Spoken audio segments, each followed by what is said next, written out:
الحمد لله رب العالمين وصلى الله وسلم على نبينا Muhammad وعلى آله وصحبه أجمعين. Then today, بإذن ta'ala, we're going to have our third sit down on the book خلاصة تعظيم العلم by Shaykh Salih al-Usaymi حفظه الله. And last week's class, then we spoke about the zeal and the himmah that a student of knowledge is supposed to have. When someone is seeking knowledge, then they have to have a high zeal and aspiration for seeking this knowledge. Why? Because this knowledge over here, then it is something that is heavy. Allah subhanahu wa ta'ala, He told the Prophet Muhammad sallallahu alayhi wa sallam, إِنَّا سَنُلْقِي عَلَيْكَ قَوْلًا ثَقِيلًا. Then verily we have revealed to you a heavy statement. A heavy statement. And this heavy statement over here is the Quran.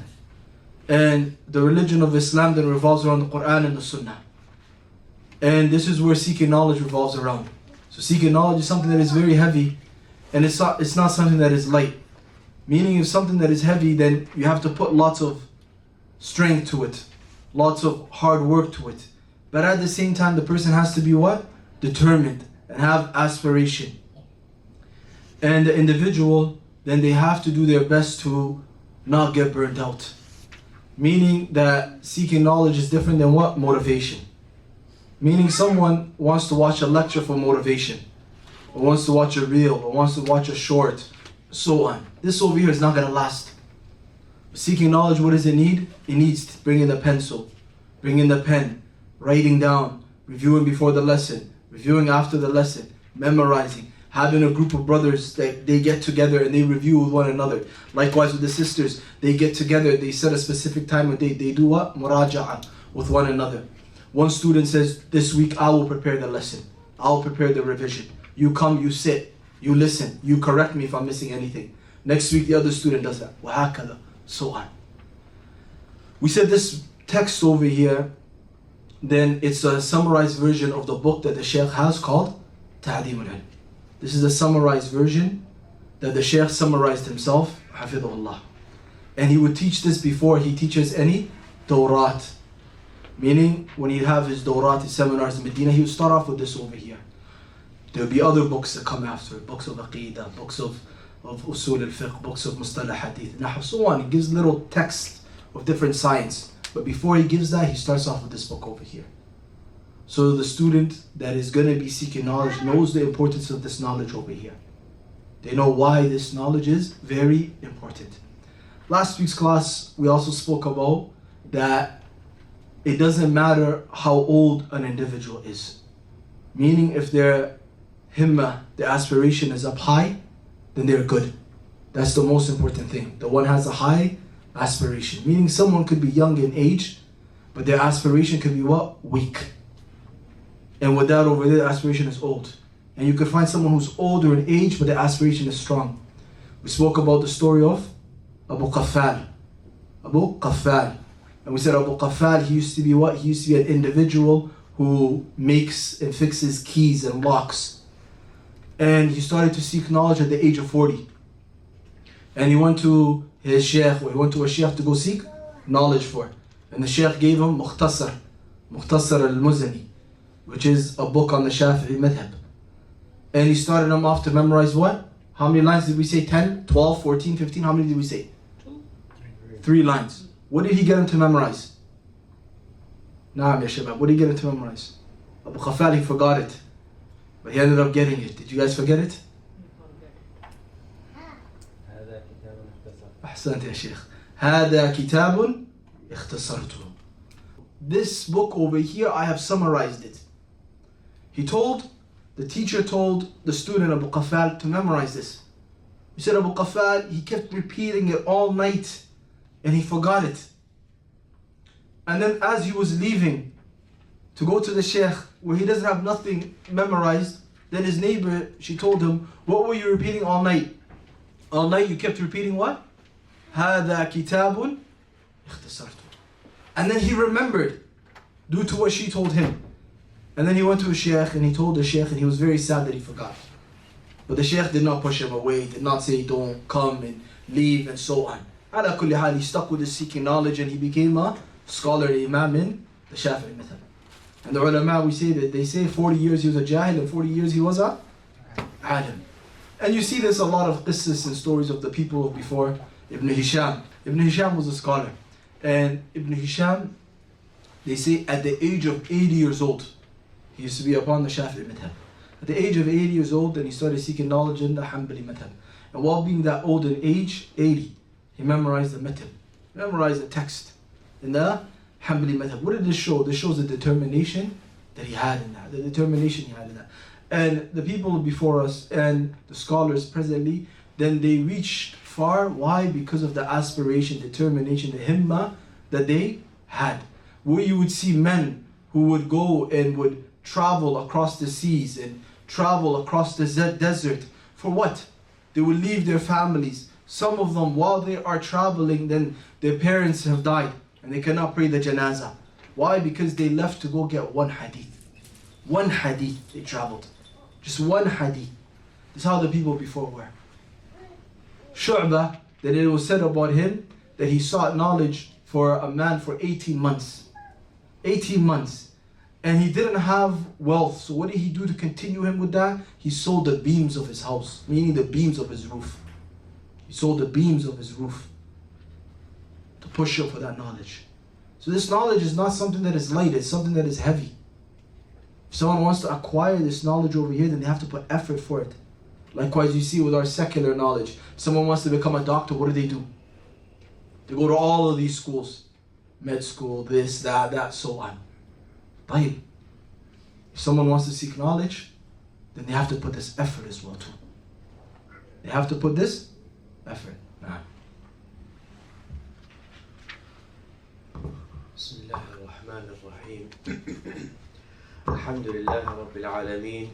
وصلى الله وسلم وبارك وأنعم على عبده ورسوله نبينا محمد وعلى آله وصحبه أجمعين. اللهم اغفر لنا ولشيخنا وللمسلمين والمسلمات. أما بعد، قال المؤلف رحمه الله: المعقد الرابع، صرف الهمة فيه إلى علم القرآن والسنة. إن كل علم نافع مرده إلى كلام الله وكلام رسوله صلى الله عليه وسلم، وباقي العلوم إما خادم لهما فيؤخذ منه ما تتحقق به الخدمة، أو أجنبي عنهما فلا يضر الجهل به. وما أحسن قول عياض اليحصبي في كتابه الإلماع: العلم في أصلين لا يعدوهما إلا المضل عن الطريق اللاحب، علم الكتاب وعلم الآثار التي قد أسندت عن تابع عن صاحب. وقد كان هذا هو علم السلف عليهم رحمة الله، ثم كثر الكلام بعدهم فيما لا ينفع، فالعلم في السلف أكثر والكلام في من بعدهم أكثر. Number 4, exerting your zeal to the knowledge of the Quran and the Sunnah. Indeed, all beneficial knowledge, its return point is the speech of Allah and the speech of His Messenger sallallahu alaihi wasallam. And the rest of the types of knowledge are either a service to those two, so take from it in accordance with that which will actualize that service, or it's foreign to these two, so it doesn't harm being ignorant of it.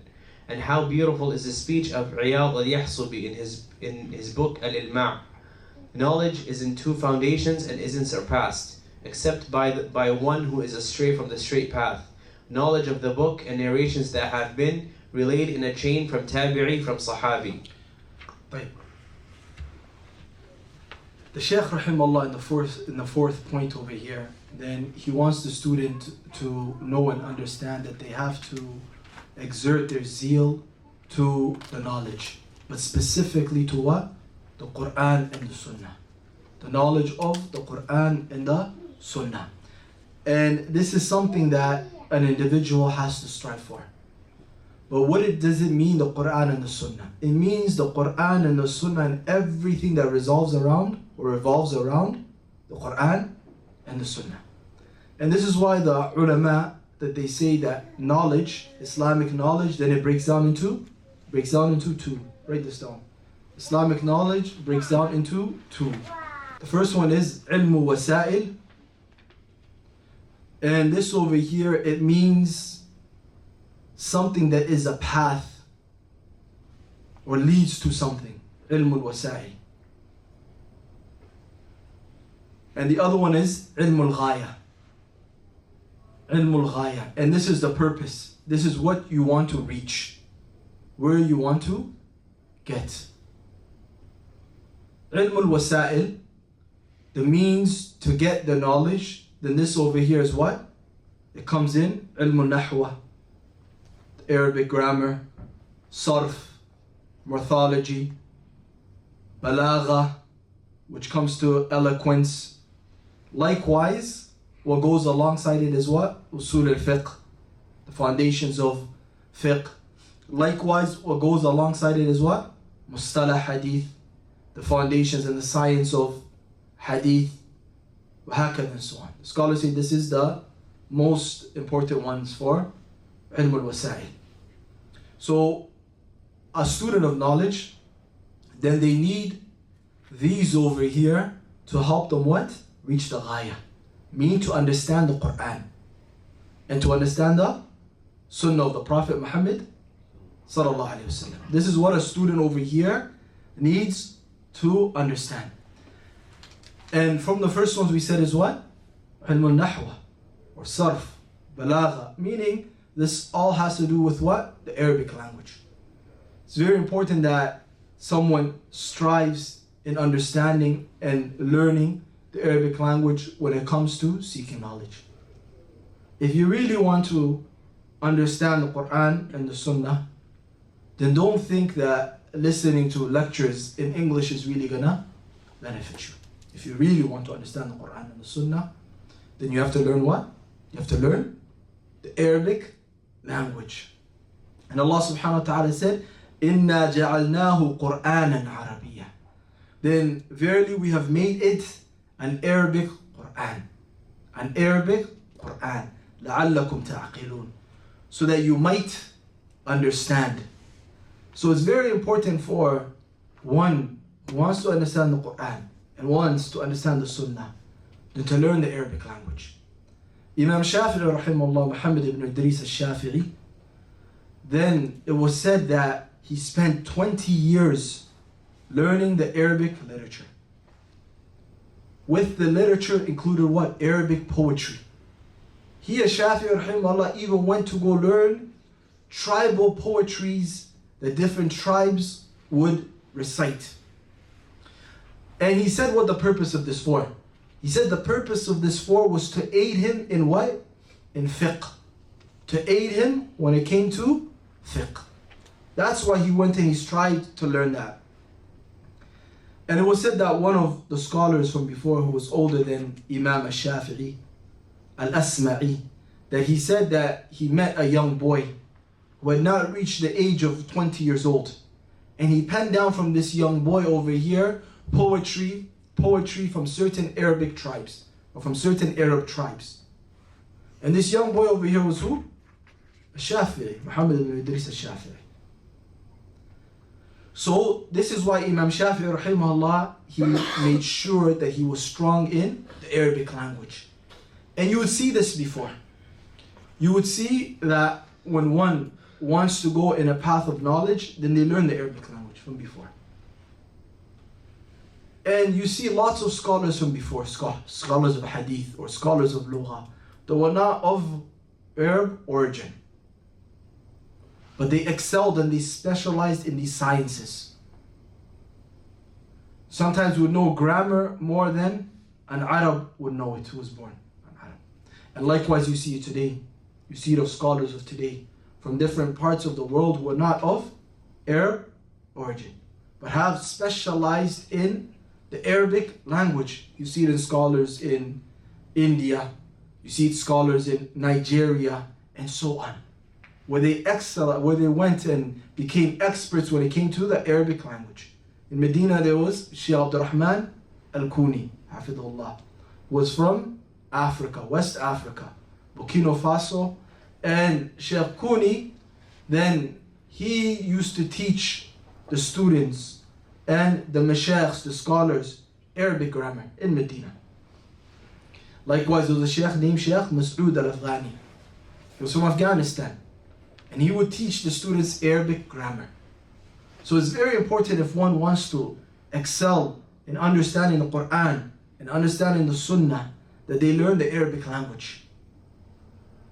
And it's so sad that you will see Muslims belittle the Arabic language. They will belittle the Arabic language. And once they belittle the Arabic language, then they're not going to get that knowledge that they want. Meaning, and you see this with lots of Orientalists. What do they do? These Orientalists, the main thing they did is they cut off the Muslim Ummah from the Arabic language. Previously, when someone would accept Islam, the first thing they would do is learn the Arabic language. When you cut the Ummah from the Arabic language, then you're cutting them off from understanding what? The hadith in the Quran. And these two is what Allah subhanahu wa ta'ala has preserved. So if you cut someone off from understanding this over here, how are they going to understand their religion? They're not going to understand their religion. Rather, what they're going to wait for is a translator.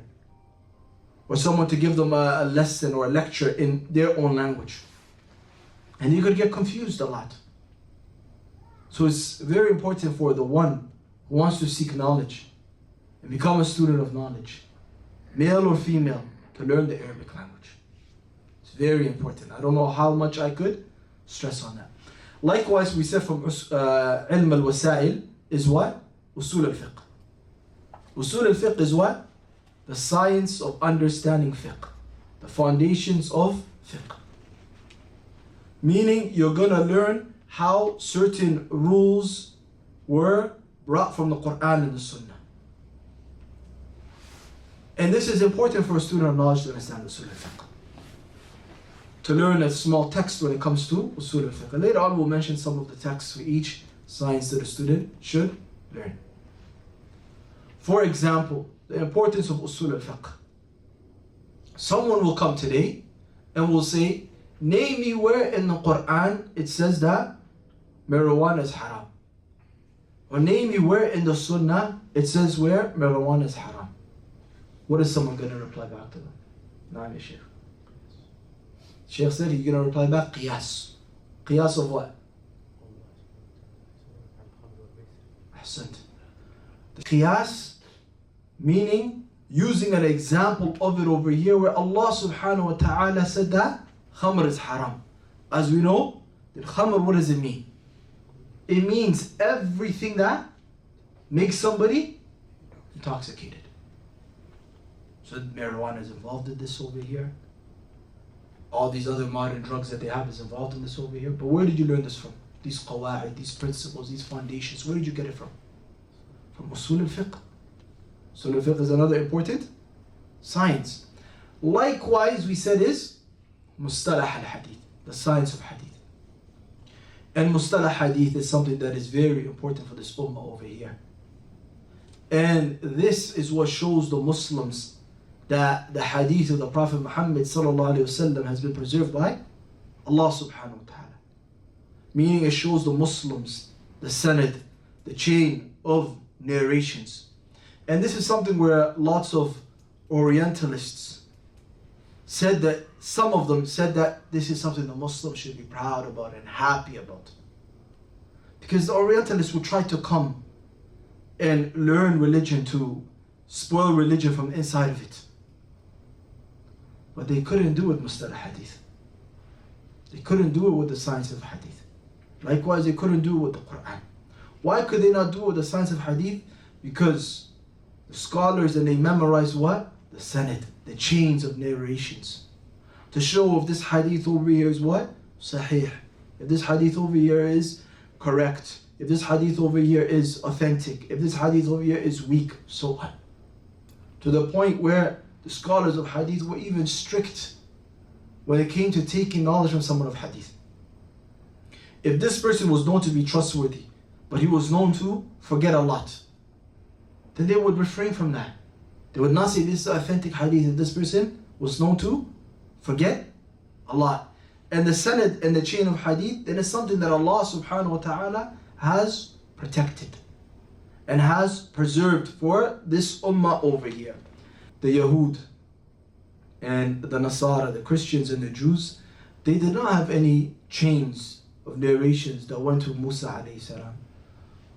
Or they did not have any chains of narrations that went to Isa alayhi salam.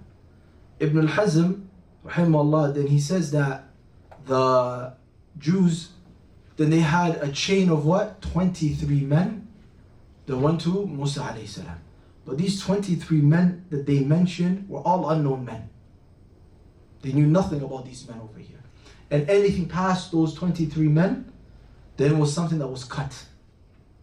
It was not something that went directly to Musa alayhi salam.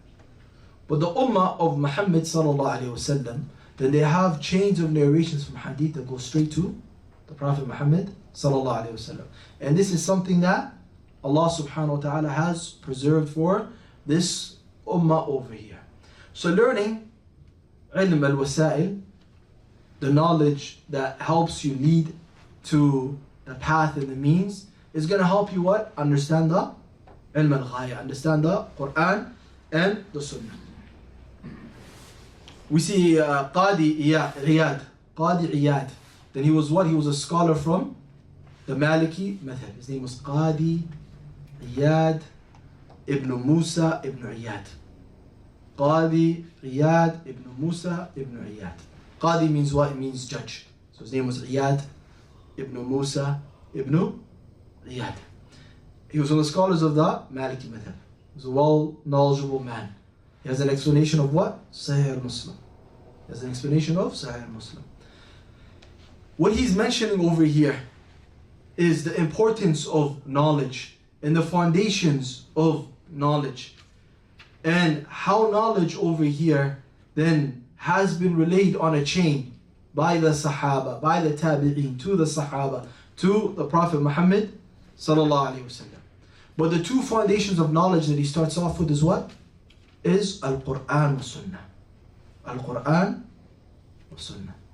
As Ibn al-Qayyim said, علم قال الله وقال رسوله وقال الصحابة هم على العرفان. The knowledge is what Allah subhanahu wa ta'ala said. Knowledge is what the Prophet Muhammad sallallahu alaihi wasallam said. Meaning the Sunnah of the Prophet Muhammad sallallahu alaihi wasallam. And the Sahaba, how the Sahaba understood the Quran and the Sunnah based on their understanding. Why? Because the Sahaba, they know more and better than us. Naam. قال رحمه الله قال حفظه الله وقد كان هذا هو علم السلف عليهم رحمة الله ثم كثر الكلام بعدهم فيما لا ينفع فالعلم في السلف أكثر والكلام في من بعدهم أكثر. قال حماد بن زيد قلت لأيوب السختياني العلم اليوم أكثر أو فيما تقدم؟ فقال الكلام اليوم أكثر والعلم فيما تقدم أكثر. This used to be the knowledge of the Salaf, may Allah have mercy upon them. Then speech became plentiful in those that came after, in that which does not benefit. So knowledge with the Salaf is more, and additional speech in the later generations is more. Hamad ibn Zayd said, I asked Ayyub as-Sakhtiyani, is knowledge today more or in those who that came before? He replied, speech today is more, and knowledge with those that preceded is more. Allahu Akbar. Then Shaykh al-Usaymi, hafidhahullah, then he says this is how the knowledge of the Salaf used to be. Meaning the Salaf, how they were serious when it came to seeking knowledge. And how they focused and strived when it came to talab al-ilm. And this is different to who? Those who came after the Salaf. Meaning those who came after the Salaf, then they would speak a lot, talk a lot, but would not benefit a lot when it came to the knowledge. Where the Salaf then, they would speak very little. They would talk very little. But when it came to knowledge, then they were very strong and they put lots of effort. The ahadith of the Prophet Muhammad sallallahu alaihi wasallam, then generally what are they known as? So what are they called? Jawami' al-Kalim. The ahadith of the Prophet Muhammad sallallahu alaihi wasallam were what? Concise and comprehensive. Concise and comprehensive. Today you see people have lots of things where people have telephones where they could search for books, where people could listen to lectures on YouTube, where there is Maktaba Shamila, which is a library, online library in Arabic where you can find every single book. Even though we have all of these means over here, we are not like them in knowledge. because the way they lived and the way they strove in knowledge. For example, over here, Shaykh al-Usaymi, then he uses is Hamad ibn Zayd. Hamad ibn Zayd, then he's the one that Abdullah ibn Mubarak, rahimahullah, advised the student to go to Hamad ibn Zayd and to seek knowledge from Hamad ibn Zayd. And not only seek knowledge from Hamad ibn Zayd, to also write down what Hamad ibn Zayd was saying. So it shows you that knowledge is not only listening, knowledge is writing. Student comes to a class without a pen or without a book, then I told you, brothers, you know, this is not good. This is what? This is like someone coming to the khutbah of Jum'ah. The khutbah of Jum'ah, we said, is for what? Reminders and remembrance. But coming to durus and lessons is to what? Pen down and to review. So Hamad ibn Zayd, then he asked Ayub, he was alim, they were both ulama, and he asked him, is knowledge today more than the people who came before? And Abdullah and Ayub said, speech today is more and knowledge of those who preceded is more. So it's true, today you see what? The people, they speak a lot. They talk about qila wa qal. They talk about things that do not benefit them. They're thinking what they're doing is going to benefit them in their religion, but it doesn't benefit them. But the people before them, they were what? They were greedy with their time. They were greedy with their time. Al-Shawkani, rahimahullah.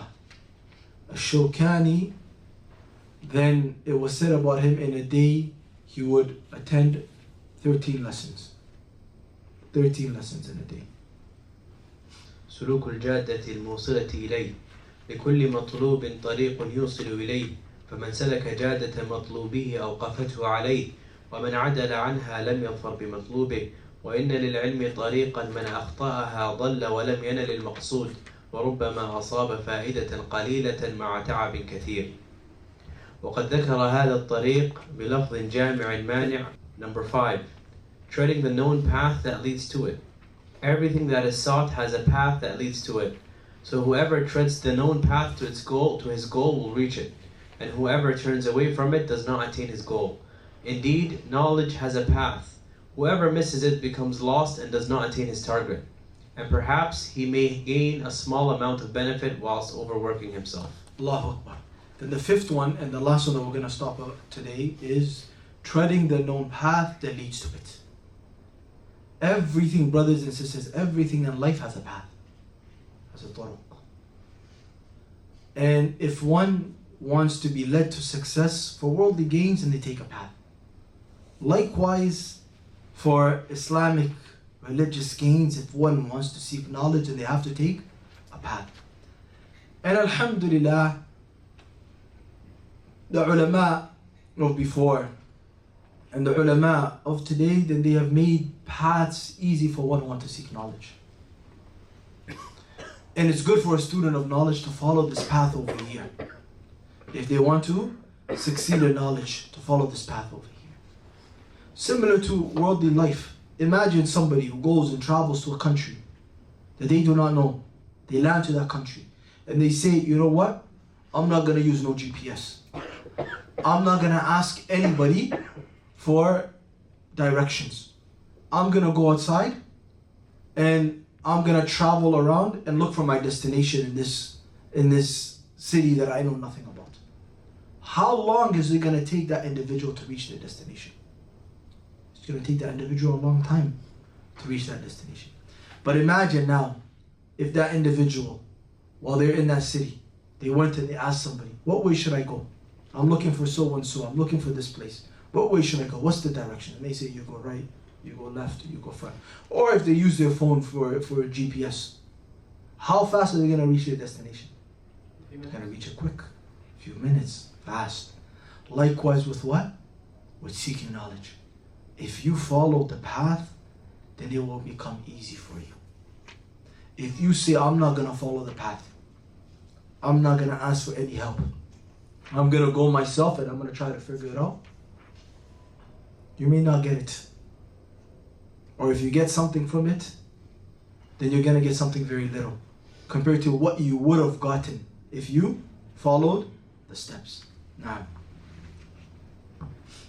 قال حفظه الله وقد ذكر هذا الطريق بلفظ جامع مانع محمد مرتضى بن محمد الزبيدي صاحب تاج العروس في منظومة له تسمى ألفية السند، يقول فيها: فما حاول الغاية في 1000 سنة شخص فخذ من كل فن أحسنه بحفظ متن جامع للراجح تأخذه على مفيد الناصح.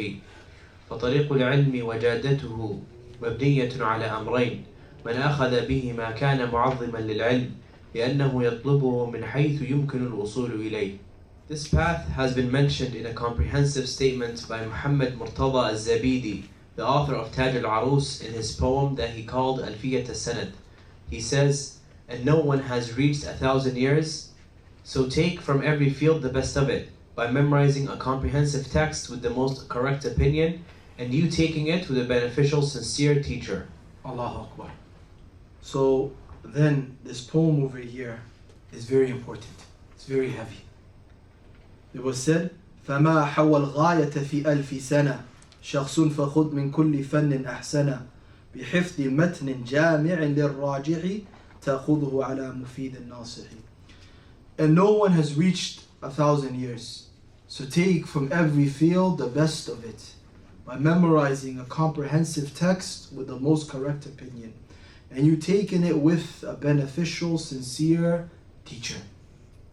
فما حوى الغاية في 1000 سنة شخص فخذ من كل فن أحسن بحفظ متن جامع للراجح تأخذه على مفيد الناصح. What do we understand about this? And no one has reached 1,000 years. Meaning, none of us are going to reach 1,000 years. And even if any one of us reached 1,000 years, al-ilmu kathir, knowledge is a lot. None of us, first of all, will reach 1,000 years. And even if you reached 1,000 years, you cannot grasp all of the knowledge. You cannot grasp all of the knowledge. So what do you do then? شخص فخذ من كل فن أحسن. Then you have to take from every single science of Islam the best of it. Meaning what? Taking a text from every single science, the best text in that science. Something that is agreed upon. Something that, for example, has lots of explanations. Something that the scholars say, you know what, in this science over here, go back to this book over here. بِحِفْظِ مَتْنٍ جَامِعٍ لِلْرَاجِحِ. How do you take from it? By memorizing it. And you make sure what you are memorizing then is something that is a comprehensive text that you are memorizing. And is what? The most correct and accurate one. Meaning, if you're memorizing this text, then it doesn't have a lot of khilafat, differences in it. You're memorizing something that is agreed upon. So this helps you over here. But you don't stop over there. تَأْخُذُهُ عَلَى مُفِيدٍ النَّاصِحِ. That you take it from a beneficial, sincere teacher. And this beneficial, sincere teacher, then she has to have what? 2 characteristics. They have to have 2 characteristics. And it's found in what? تَأْخُذُهُ عَلَى مُفِيدٍ النَّاصِحِ. Number 1, they have to be what? Benefiting you. They have to be beneficial. Mufid. Number 2 is what? Nasih. That they have to be sincere in the advice that they give you. What they're telling you to memorize, they have to be sincere in that advice over there. And this over here shows how a student of knowledge should be. Meaning the lifespan that we have is very short. We don't know when death is gonna reach us. Al-umru qaleel wal-ilmu kathir. The age and the span of a human being is what? Very little. But Islamic knowledge is a lot. So we have to be greedy and we have to properly understand and write down to ourselves and comprehend within ourselves what we are able to take and what we can take. And the scholars, what do they say? They say if a student of knowledge wants to specialize in one specific field, for example, a student of knowledge wants to specialize in aqidah, or wants to specialize in fiqh. When I mean specialize, I mean they specialize in that field. Then what do? They make sure that field that they're specializing in, that they know everything about that field. The whole inside and the out. But when it comes to the other sciences of Islam, they make sure they memorize something from it as well too. Where they are not a jahil. So it's important for a student of knowledge that they know how to seek knowledge and the steps of seeking knowledge. نعم. قال حفظه الله: فطريق العلم وجادته مبنية على أمرين: من أخذ به ما كان معظما للعلم لأنه يطلبه من حيث يمكن الوصول إليه. فأما الأمر الأول فحفظ متن جامع للراجح فلا بد من حفظ، ومن ظن أنه ينال العلم بلا حفظ فإنه يطلب محالا.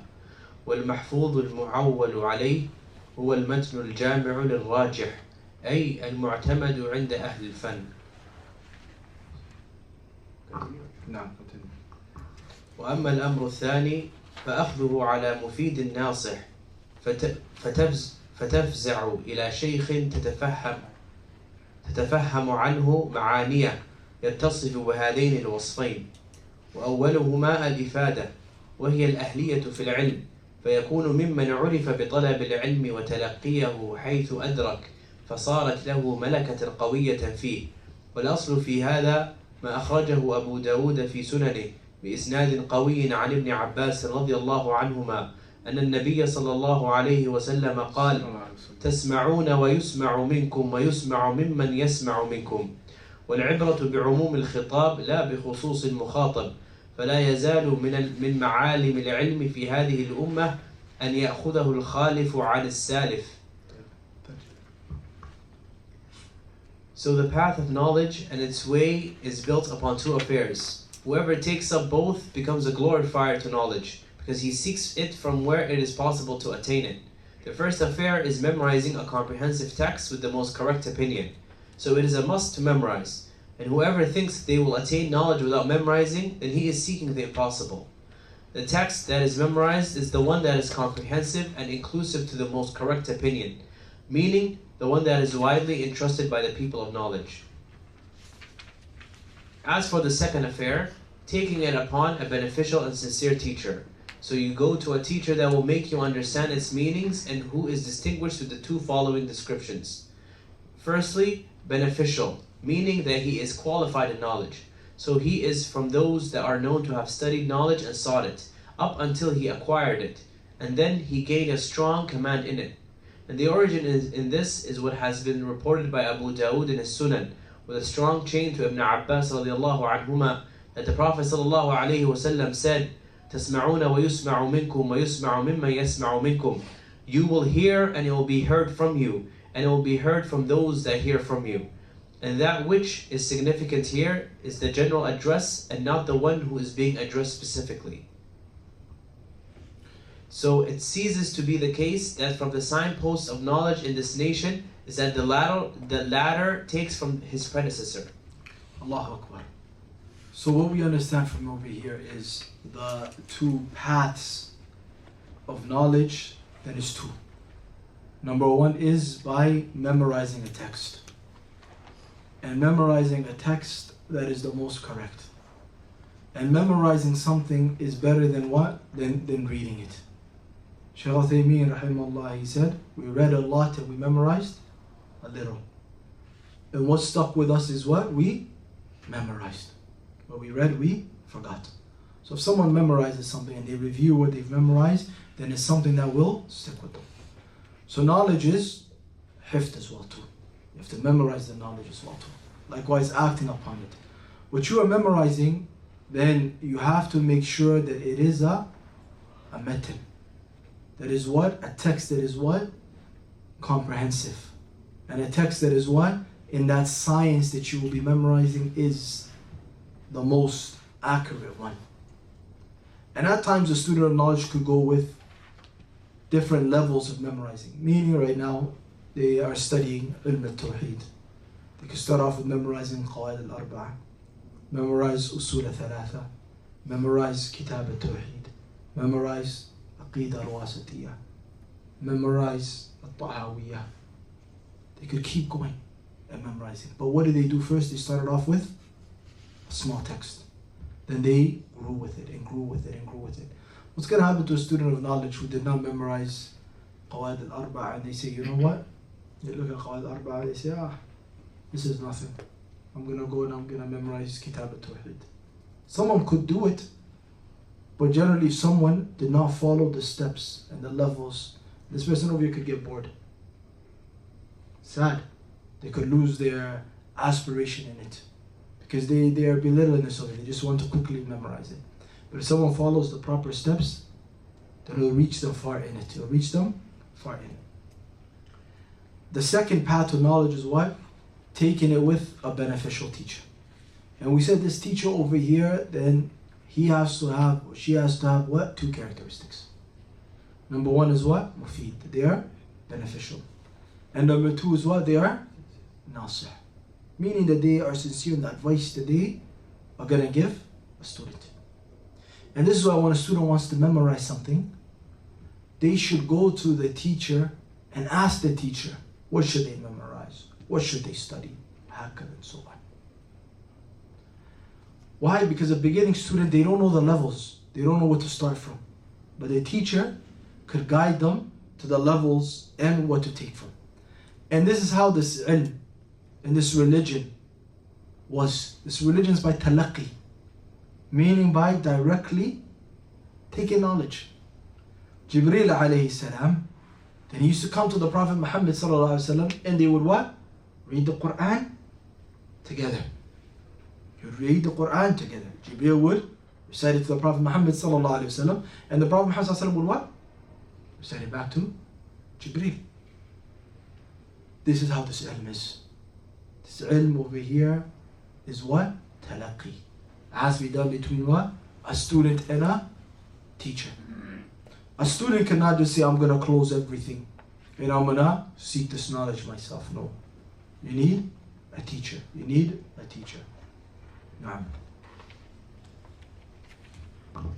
قال حفظه الله أما الوصف الثاني فهو النصيحة وتجمع معنيين اثنين أحدهما صلاحية الشيخ للاقتداء به والاهتداء بهديه ودله وسمته والآخر معرفته بطرائق التعليم بحيث يحسن تعليم المتعلم ويعرف ما يصلح له وما يضره وفق التربية العلمية التي ذكرها الشاطبي في الموافقات. As for the second description, it is being sincere, and it encompasses two things, or two meanings. A, that the teacher is suitable to be an example, and that you can follow his guidance, conduct, and his silence. B, he knows the different ways of teaching, to the point that he is proficient in teaching the student, and that he knows what is suitable for him and what harms him in accordance with the knowledge cultivation that Ash-Shatibi mentioned in Al-Muwafaqat. Allahu Akbar. Then these last two affairs that Shaykh al-Usaymi Hafidullah is mentioning, then this over here returns back to what? It returns back to the teacher. And some of the ulama, then they call this over here tarbiyah al-ilm, or tarbiyah al-ilmiyah. And this is what? The nurturing, the cultivation of knowledge. And this is what? The methodology of teaching and the methodology of learning. And this goes back to the teacher. So the first thing is that the teacher is suitable as an example. Meaning that this teacher over here who's teaching the knowledge, that they are suitable to be of that example. That they could not be teaching something where they are not acting upon it. They have to be suitable to it. The second one is that this teacher over here, he knows the different ways of teaching. And sometimes you could find somebody who has lots of knowledge, but they don't know turuq at-tadris. They don't know how to teach, or they don't know what is suitable for the student, or what the student needs. And sometimes with this over here, you'll find maybe a teacher will want to teach a student something where it's a revision for the teacher. Meaning, it's not the student's level. The teacher will want to teach something that is high, just so the teacher could benefit from it. This is not correct. Rather, the teacher needs to give the student something that is in their level, something to start off with. What they're going to teach them, they start off with them with something basic till they grow to something where it goes bigger. For example, a teacher could not come to a student of knowledge and tell the student of knowledge that we are going to start studying together Bulugh al-Maram and Hadith. When the student of knowledge has no clue what Arba'in an-Nawawiyya is. So possibly it could be maybe that teacher wants to do that Bulugh al-Maram with the students so the teacher could benefit. And it could be what? Revision for the teacher. Especially if the teacher is in lands where knowledge is not spread.